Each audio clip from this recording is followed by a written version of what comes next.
Meski sudah berhemat, namun itu tidak serta-merta mampu menjamin kondisi finansial kalian terselamatkan. Ada banyak kasus yang terjadi di mana meskipun sudah hidup dengan perincian yang luar biasa, namun mereka masih terus mengalami kesulitan dalam mencapai kemapanan finansial. Lantas, apa yang membuat hemat tidak menjadi jaminan akan kemapanan tersebut? Ayo kita bahas. Alasan yang pertama adalah karena penghasilan tidak stabil. Sekarang kita tidak perlu tutup mata bahwa hampir semua harga bahan pokok itu mahal. Jadi, kalau penghasilan tidak stabil dan pas-pasan, pasti akan sulit untuk mencapai kemapanan finansial. Logikanya kan gini, uang itu cukup untuk memenuhi kebutuhan hidup sehari-hari tanpa hutang, kan udah alhamdulillah banget. Jadi, gimana mikirnya mau nabung kalau penghasilan aja udah terperinci untuk pos-pos kebutuhan. Yang kedua adalah karena perencanaan keuangan yang tidak tepat. Sampai detik ini, pengetahuan tentang finansial dan uang itu masih cukup ambigu di kalangan masyarakat. Sebab, kita tidak mendapatkan ilmu tentang uang secara maksimal sejak dini. Bahkan, di sekolah pun juga hanya akan dibahas sekilas. Ini yang membuat ketika seseorang sudah bekerja dan berpenghasilan, semua uangnya akan berada di alokasi yang tidak tepat. Untuk itu, meskipun udah hemat banget ya, kondisi keuangan kalian akan tetap sama dan gak akan ada perubahan. 3 adalah hanya bergantung pada satu penghasilan yang pas-pasan. Bukan persoalan asing lagi kalau pekerjaan di negara kita itu sulit, sehingga dapat satu pekerjaan saja udah senang karena ada pemasukan. Sekalipun gajinya tidak besar atau bisa dikatakan pas-pasan, orang-orang akan tetap menjadikannya sebagai acuan untuk memenuhi kebutuhan hidup.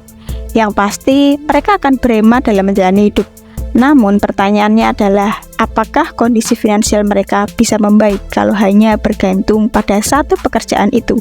Jawabannya tidak ya, ini logikanya. Tapi gimana nih? Kan sulit banget cari kerjaan, apalagi satu pekerjaan aja udah nyita waktu dan tenaga banget. Nah, kalau sudah begitu, kita harus putar otak, buat setidaknya dapat tambahan uang.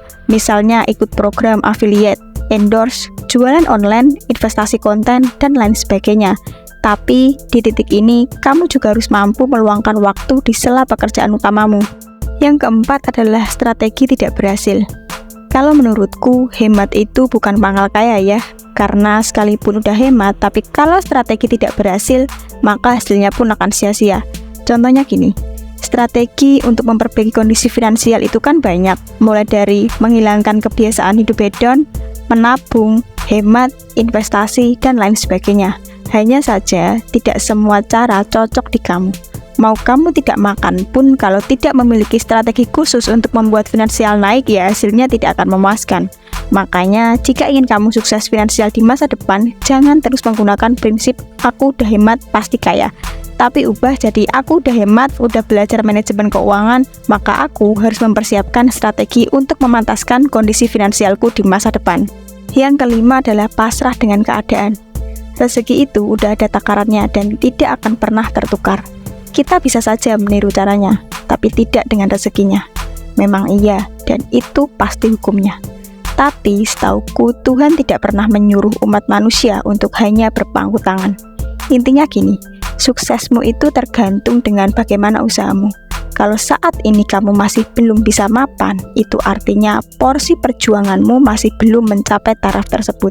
Kalau hanya pasrah dengan keadaan dan tidak mau bergerak untuk memperjuangkan kehidupanmu agar lebih baik, maka bisa dipastikan kamu tidak akan mampu mencapai tujuanmu sekalipun udah hemat pakai banget.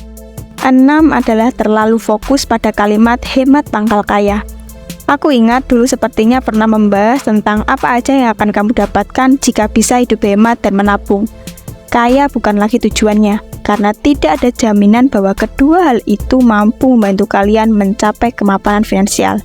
Cobalah untuk mengetahui dari sudut pandang lain. Kalau hemat tidak bisa membuat kamu kaya, setidaknya pikirkan kalau kamu hidup hemat maka akan terhindar dari hutang. Lalu, ketika kamu bisa menabung, sekalipun jumlahnya sedikit, setidaknya kalau ada keperluan mendadak tidak perlu mengandalkan pinjol atau pinjaman ke teman, tapi bisa menggunakan uang tabungan tersebut. Hemat memang wajib sepertinya kita lakukan, karena dengan begitu, kita tidak akan menjadi pribadi yang boros dalam berbelanja atau membelanjakan uang. Namun, bukan kaya atau kemapanan finansial yang akan kamu dapat, melainkan pembelajaran berharga yang akan bermanfaat bagi kamu di masa depan, terutama masalah pengelolaan keuangan.